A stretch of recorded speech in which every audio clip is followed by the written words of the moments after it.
Good morning, everyone. And we will dive right in since we only have 15 minutes to cover the Japanese economy. Yumiko, thank you so much for joining. Let's start with the Trump in the room. With all the talk of tariffs and trade wars and allies being a burden, how is the business community in Japan reacting to this election? Well, I must say, I think this is a common concern for everyone, not only in the Japanese community, but also everyone here. So clearly, not exactly the ideal situation for Japanese companies when it comes to tariff concern. However, I must say that this reality is something that a lot of Japanese companies have, to some extent, expected.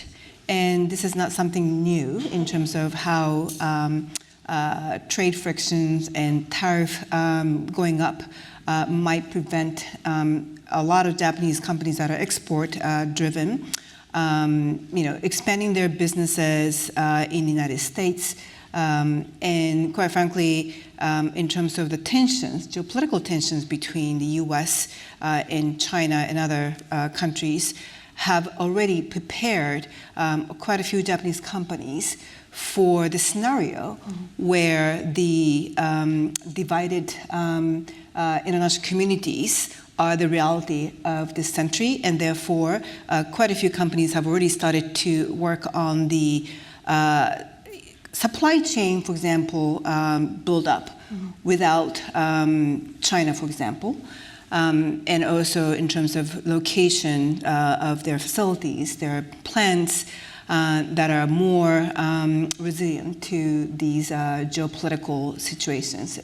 So I must say this is not exactly the ideal situation for the Japanese business community, but I must say at the same time there has been some level of expectation of this type of higher tariff, higher trade friction scenario. Yep. Staying on the topic of geopolitical trends, what we saw under Trump 1 was this intense competition with China and sort of pushing partners and allies to take, a stand and be in one camp or the other. And this has, under Biden, it has led to a de-risking of supply chains, a conversation around that, and US companies, for example, investing in India now, electronics, particularly semiconductors, electronics, looking at the idea of companies thinking of a China plus one model. How does that look in Japan? And I know, for example, companies often have different views than governments do, and there are these directives that you have to de-risk and move away from China. But is this possible at all? And which sectors in Japan do you think companies, businesses are looking to de-risk more, and how is that going? I think this is exactly what Ms. Khan was saying. The business community has been a lot more realistic and practical than the political discussions that we hear from our political leaders. And therefore, as you said, China plus one, for example, supply chain, this is something that quite a few companies have been preparing for.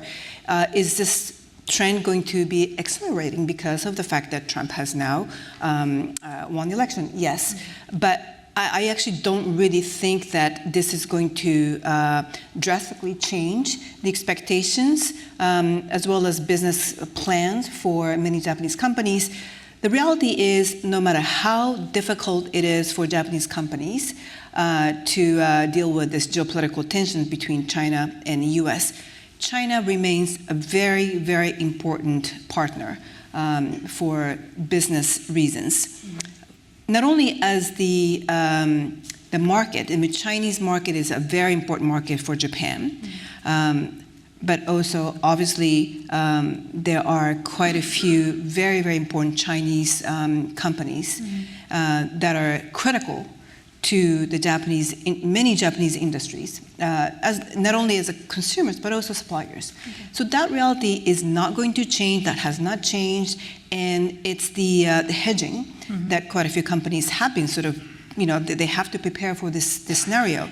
That will be more enhanced because of the election, but I do not really think this drastic sort of directional change that some people might argue or push for really don't think that's going to be the case, at least with the companies that I have spoken to, the companies that I'm dealing with in the Japanese economy. And quite frankly, I actually don't really think that drastic change, drastic sort of swing is something that you will see in many other Western business communities either. At the end of the day, we need to live, we need to work with the largest trading partner, China, for at least for the next decades, next 2 decades, at least near future, that's not going to change. Interesting. And I think that's the case across the board. Even in Europe, I guess political discussions move at a very different pace, on a very different sort of level than business interests. And often this point of de-risking supply chains, it's getting more and more problematic as we get more connected. And of course, the role that China plays is increasing. What India has been doing is it's been trying to reduce sort of Chinese investments in strategic sectors. For example, critical infrastructure, 5G, India was one of the first countries to sort of keep Huawei out of the network. Germany is still debating about it, but India did it back then with Trump 1. And we do expect some of these more muscular messages to come out of the US. Is there a conversation around strategic sectors in Japan as well? Yeah, so there are definitely strategic sectors that are a lot more sensitive than the rest of the economy. For example, Japan has taken a very strong interest in securing rail metal products. And as you probably know, 90-some% of the rail metal product production is controlled by China. And that's a problem for countries like Japan. And therefore, there has been concerted efforts to make sure that there's China plus one supply chain in that particular segment of the economy. So there have been quite a few new investments made by Japanese companies into companies in the United States, for example, which have technologies and supply chain abilities to secure, again, China plus one supply chain for critical rail metal products. So that's one example. So there are definitely several, semiconductor is another one. There are definitely several interesting areas where Japan has taken a very strategic view or approach in terms of accelerating this new supply chain to make sure that there are going to be more reliable sources of these very critical products. But again, these are very strategically selected. Yeah. And again, the market of China as a market for many other products still remain as a very important segment for the economy. Yeah. Pivoting to more Japan internally, domestically, we saw in the growth graph, while China and India's growth was exploding, Japan has been, there's been a lot of stability with some bumps in the last recent years. I wanted to ask you, what makes you optimistic about the Japanese economy, some new trends, innovations that you'd like to point out? Yes, you probably have seen how well the Japanese stock market has been doing in the last 2 years or so. And a lot of people ask, so is this going to be, lasting? Is it going to be, one of, small rallies and you see up and down? And my take at this point is this time it's different because there are structural changes that can explain why things are looking much more promising than in the past. The structural changes that are very promising would include labor market reform, wage increase that we're seeing for the very first time in the last 30 years. There are signs that companies are starting to spend more on human capital, and therefore the productivity enhancement that we're seeing coming from the human capital enhancement, that is potentially going to change the landscape of the Japanese economy. As Ms. Kwan mentioned, we're shrinking too. Japan is disappearing So is Korea. You would actually see the same thing in many other countries, including China as well.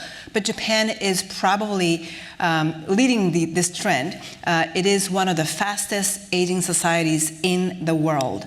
The labor market is shrinking so quickly that companies cannot find enough people to sustain their operations. This has been slowly happening. However, it has hit the leaders, I guess, their P&L. They just can't hire people, and therefore they're now cutting back operations, right?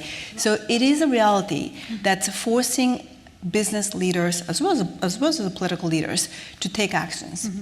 And that is one of the major reasons as to why I'm more optimistic than before, even though it has been pointed out for a long time in terms of how the economy has to prepare for this shrinking labor market, labor force.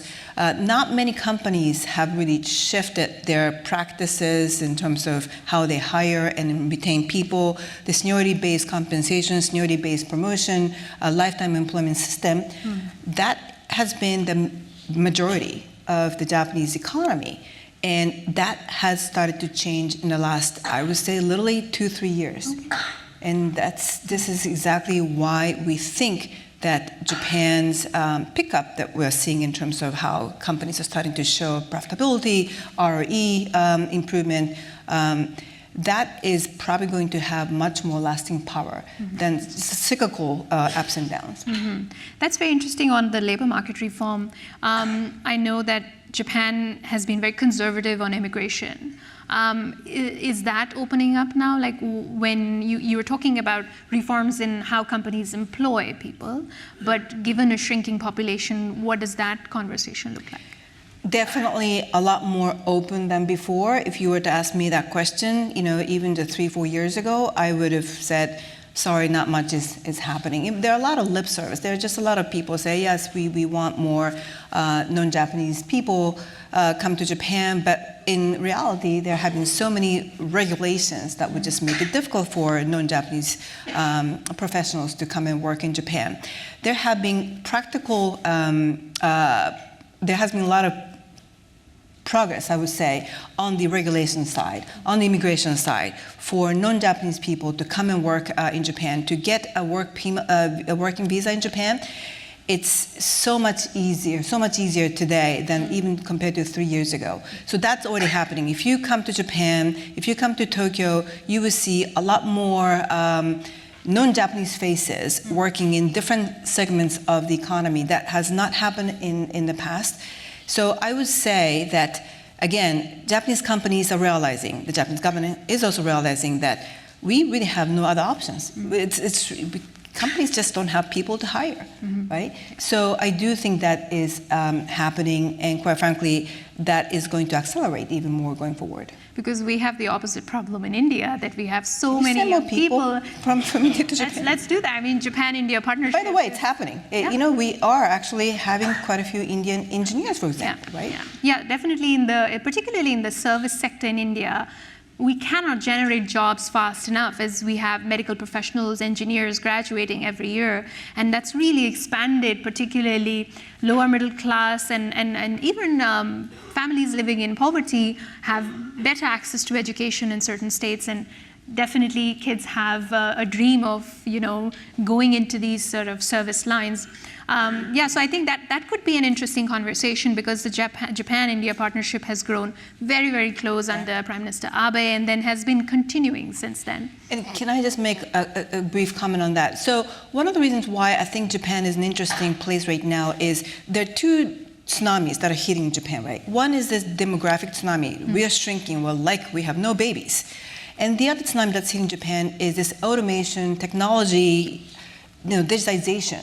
That's hitting every other country, but also it's hitting Japan. What does it mean? We just don't need a lot of people. We just don't need as many people as before to do the same job.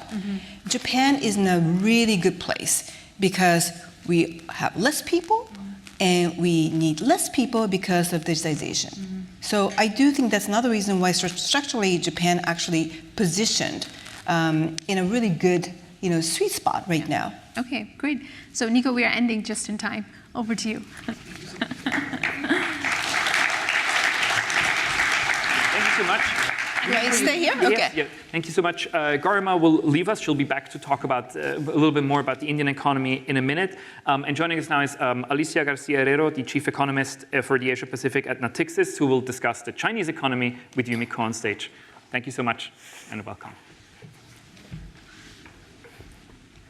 Nice to meet you. Nice to meet you. Okay, I'm very excited to ask you a lot of questions about China. I mean, there are so many questions I'm sure you would like to ask, and I'm very happy to represent this crowd to ask you the first question.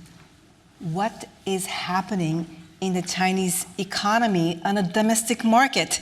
It's very concerning in terms of what we have seen in the last 2 years or so, in terms of how quickly, China has become the country where people are expecting, China is going to take over the U.S. by 2035. They're going to be the greatest economy in the world, to the point where, oh my God, the slowdown that the Chinese economy is experiencing on the domestic side might actually put China in a completely different, path.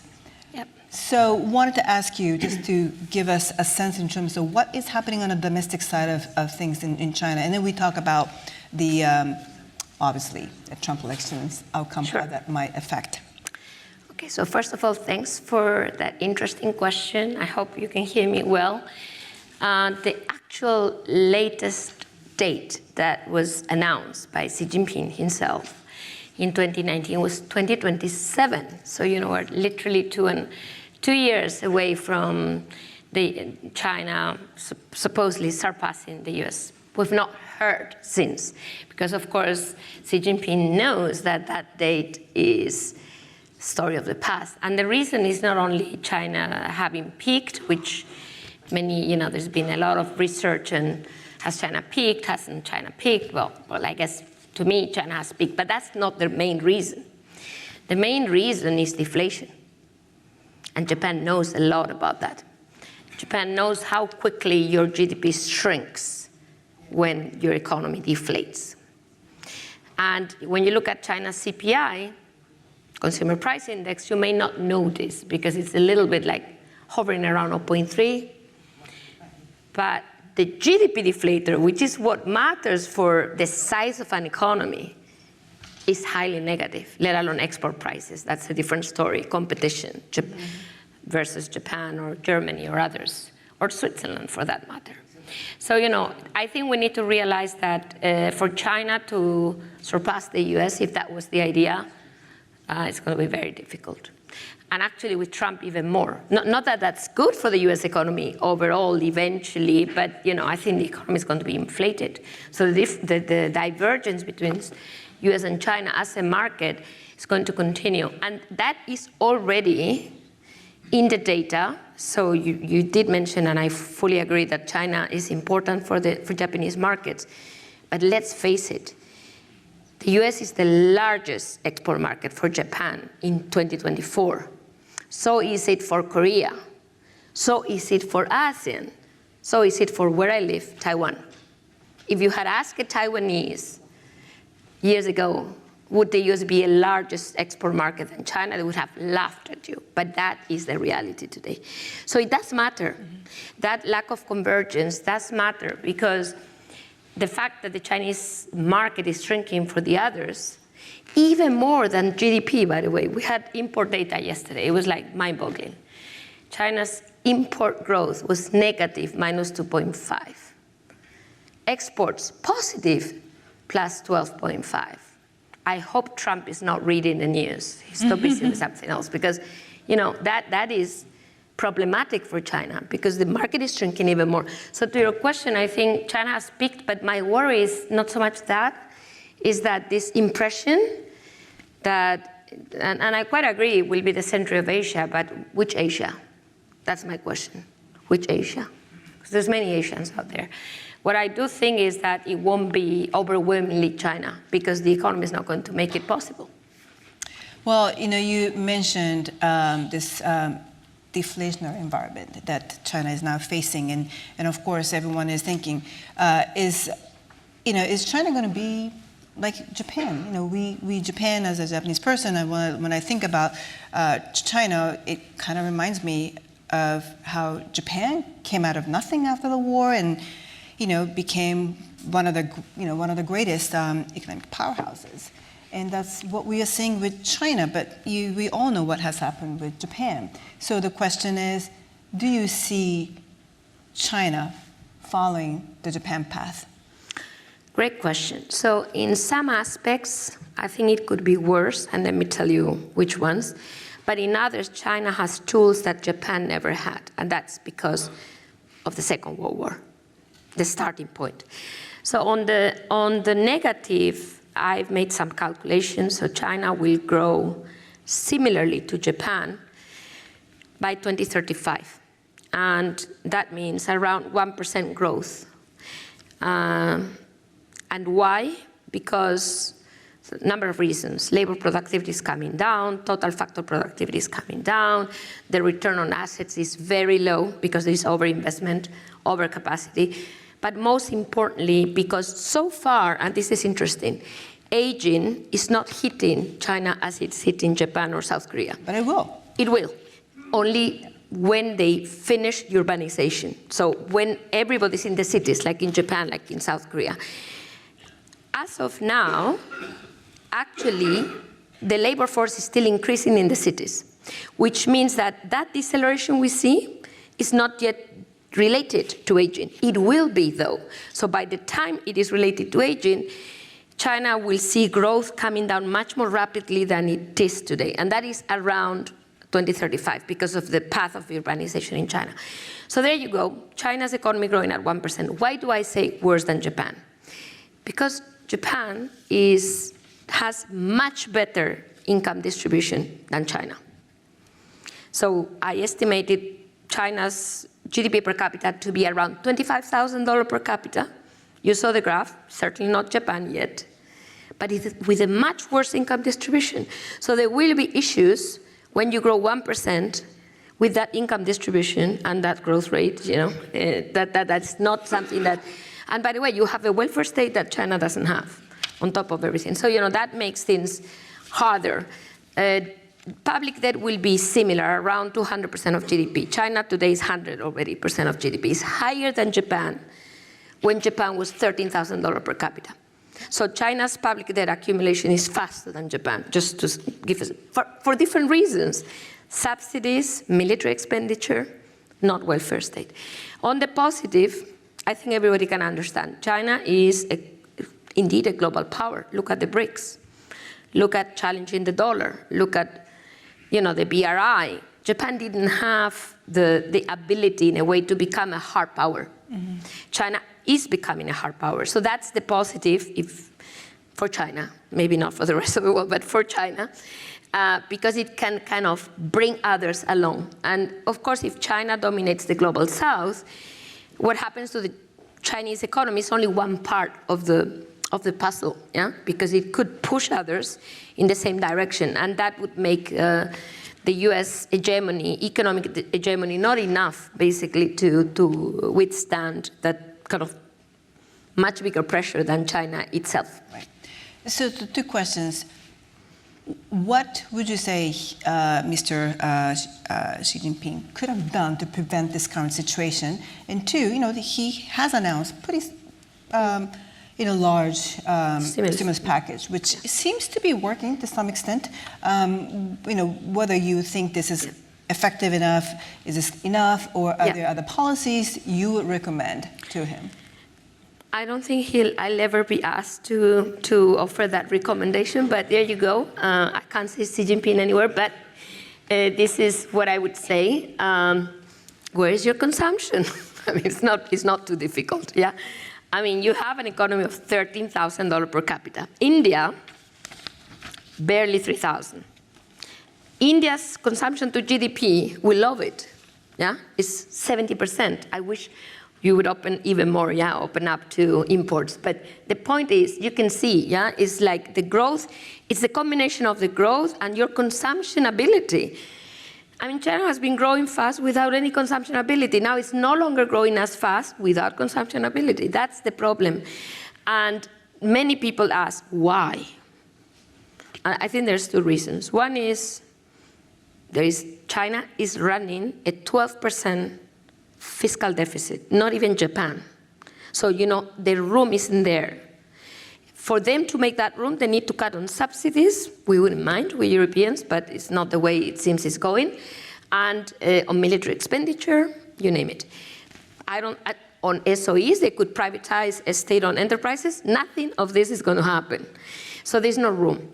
The second and most important is ideological.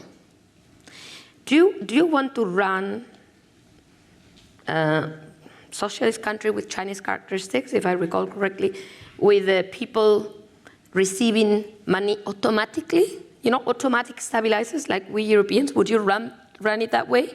No way. So that's the answer. It's just not, it's not encompassing with the political model because it takes the power away from the companies, from the banks, to the people. So that's why it isn't happening. To the stimulus, and I finish very quickly, I really want to talk about this very briefly. We all think there is a stimulus coming. Today is the MPC readout, meaning this National People's Congress will end a weeks-long meeting. I think they've all been talking about Trump and not necessarily the stimulus, but never mind. They're supposedly going to announce a big stimulus.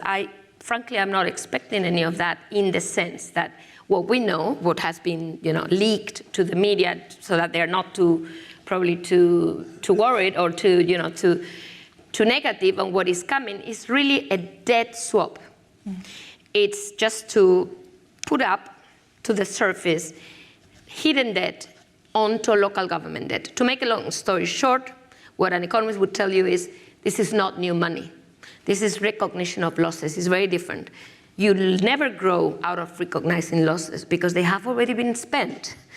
So what we need here is a big stimulus, a consumption-based stimulus, which I don't think they're going to announce because now what they are probably scrambling to do is to deal with US tariffs. So there is no time or ability to run the economy with a big stimulus. So I think that will be very negative today when we get to a closure in Asia. So that leads to the final and probably most important question today. Yeah. So the tariff, the US election outcome, what do you think China is going to do? So I was talking to Finbar over breakfast, and let me tell you what I think we both think, but you can go on later, Finbar. Phase 2 deal, I mean, at the beginning, it will sound like dramatic, tariffs and tariffs and tariffs. But if you really follow in detail what happened with the first trade war, it's like fireworks, and then carving out tariffs. Oh, I exclude this, I exclude that, I exclude that, because it's a negotiation. We should have, that was the phase 1 deal in December 2019. Trump is already negotiating with China by screaming tariffs. This is what it is. So this is really bad for Europe, I'm sorry to say, maybe even for Japan, because when they get to the phase 2 deal, we're out. We're out of the deal. In fact, we were even saying this is why the European Commission ran to finalize the comprehensive agreement on investment, which was never ratified, by the way, because it was a response to the phase 1 deal. Now, what will be our response to the phase 2 deal? That I leave it up to others to respond. But I think there will be a deal. It won't happen immediately, but it will happen. Interesting. Well, thank you so much. I think our time is up, and we'll take on to the next one. Thank you very much. Thank you. Thank you very much, Yumiko. Alicia, stay with us. You stay here. Oh, here. And we'll ask Garima back up for the final round of conversation, of course, on the Indian economy and its growth prospect. Please.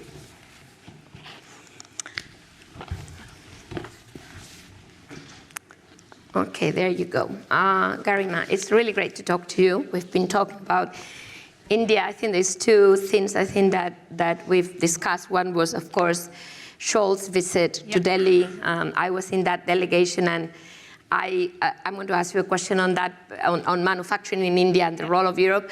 But I really love Modi's sentence. I don't know who wrote that for him. this, your precision, Germany. My dynamism, something. So, it really shows what we're going to talk about here. India is probably today the most complementary economy to Europe in the whole of Asia, as China was once upon a time. But China now is a competitor, and nothing wrong with that, but that's what it is. And India is complementary because you have that population which needs job. Because you have a current account deficit, not surplus like China, meaning you need the financing, You need the manufacturing, the foreign direct investment from those who actually have the companies to invest in India. So in that regard, I think that sentence, your precision and my dynamism says a lot about that possibility. So I'd like you to tell me, the manufacturing sector in India. Where do we stand? How much does India need for an investment in manufacturing? Let me start with the sort of painting a broader picture for you on the Indian economy. And ever since Modi's first term, by the way, the only political leader to survive the pandemic, be elected again, ever since his first term, he has been sort of wooing Europe, and Europe suddenly figures in India's foreign policy priorities. If you're familiar with Indian foreign policy, that never used to be the case. Europe was this sort of neglected region. It was more geared towards China, Russia, the US. And now it's been suddenly a turn towards Europe, and this is exactly why India is looking for investments, trade, everything is now westwards. And one of the reasons, Modi went to the BRICS Plus summit, and he came back early to visit the Scholz government and his cabinet, RIP, and also the Spanish premier, who was then visiting India. And the German government was, not only he was traveling with the entire cabinet, but also the Asia-Pacific Conference of German Businesses. So about 800 companies and 300 plus CEOs. And Scholz, interestingly, also talked about attracting immigration from India, highly skilled workers, but also, interestingly, blue-collar workers from India. And this is what we really need. Because by 2030, 1 of every 5 working-age people would be Indian. So you really need creation of jobs, and manufacturing is, India is really sort of seeing a revival of manufacturing currently for 2 reasons. One is the government's sort of policy of attracting businesses, and second, as companies try to look for a China Plus One model and diversify, de-risk supply chains, India's really benefiting from that boom. And Make in India was a scheme that started with Modi's first term, has really picked up speed now, but more importantly is PLI, Production-Led Incentive Scheme, which focuses on vital sectors like electronics, pharmaceuticals, and automobiles, which is where, of course, European companies step in quite nicely. Also dealing with the sort of Industry 4.0 questions. India is now making policies like Digital India, and for all of these sort of boxes, it's very interested in looking at European companies. Thanks. So basically, there's an estimate out there, if I recall, is between 13 to 14 million new jobs India needs to create every year, just to put it in context. That's what it is. So manufacturing FDI, and unfortunately, India's attraction of FDI overall has been coming down, unfortunately, and most of it is actually in ICT. It's not in pure manufacturing, where the type of skills isn't the same. So I think it's extremely important to create a middle class. So in that regard, I think that complementarity is clear. Now we are going to move to the idea of highly linked jobs and demographics for India. So what's the pitch? I think this is a good pitch for India, given what we heard about South Korea and Japan and China to a large extent. So where do we fit India in this picture? India has really the opposite problem. The driving engine of growth in Asia currently is India, given the demographics and how many young people are entering the job market every day. But it's also a curse in the same breath, because it is impossible for the government in the current economic situation to create enough jobs to give employment. Like you hear these stories of 70,000 people applying for one government job in the state of Uttar Pradesh, which is why there's a real push. I mean, the Indian system has traditionally been very protectionist. The only reason they're now talking about FTAs is because there's this existential crisis coming up of jobs. And so another part of this is, particularly, we had the MD of Apple India speak to us in one of our events. And one thing that they do is they also offer skilling to create work in sectors like electronics or semiconductor manufacturing, where you need sort of a highly skilled workforce. So there are lots of those programs. In fact, German companies do that too. They provide vocational training and then a pathway to working. So there is no sort of running away from manufacturing. We cannot be a service-based economy anymore. And manufacturing has to work. So as I was saying, 1 out of 5 Indians by 2030 is working age. So this is a real issue. Yeah, I think there's 2 reasons why I think these things. So your labor force and the manufacturing sector need to be put together. Yeah. The first is because you need the jobs, no doubt about it, and create that kind of stable income, middle class, official jobs, not unofficial jobs, you name it, because the service economy tends to be, especially on the low end, very like informal economy. Informal economy. So I think that's a big problem for taxation, for your tax base, you name it, mobilizing savings, etc. So this is very important, the manufacturing sector. But I think the other issue, the elephant in the room, is the dependence on China. Yep. If you don't have a manufacturing sector, you end up having a huge, which you do, 100+ billion deficit with China, bilateral. Yeah. And I think, you just cannot do anything about it unless you have your own manufacturing capacity. So I think the only way for India to be that China +1, which is really to have manufacturing capacity, not only for the benefit of the companies investing there, but for India's benefit. Agreed, absolutely. Yeah. And I think one more interesting thing is defense industrial cooperation, because India has been dependent on Russia for so long for weapons and arms platforms that now as it is turning westwards. By the way, there was a 200% increase in platforms India purchased from France in the last decade. So as India turns westwards, this is also a part of Make in India, is that you work with an Indian company, do skills transfer, tech transfers. So every sort of venture you will see now will be pairing a company from the US or Europe with an Indian one, because again, they need to fast track it and also develop capacities of companies in India to sort of take these challenges. Yeah, I think just for this audience, I think it's interesting to know that there is a proposal for, well, first with the US, I said, basically AI, you can describe it better. Critical and emerging technologies. Exactly, so you basically exchange of emerging technologies, lots of which is dual technology. So, the US is opening the door to India, closing the door to China on emerging technologies, AI, etc. It's very clear. In a way also to put Russia further away. Yeah. And there is the same attempt by Germany. I learned that during with the delegation. So I think this is also important for Europe. Shouldn't Europe, the EU, think about these deals at the EU level? Yeah. Because what is the point of having Germany signing, AI, whatever, semiconductor partnership, bilateral agreements, as the US is doing? Yeah.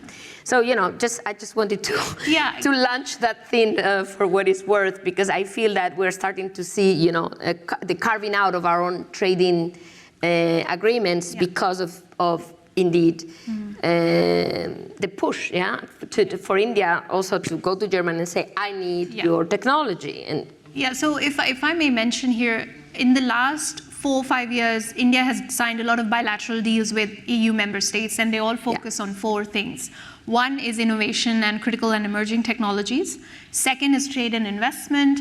Third is migration and mobility. And fourth is security and defense. So really, it is being carved out because this is happening at the member state level. And the EU works with blunt instruments like FTAs, because they're impossible to negotiate really. And I think it's not the sort of pointed strategic instrument you need right now. Exactly.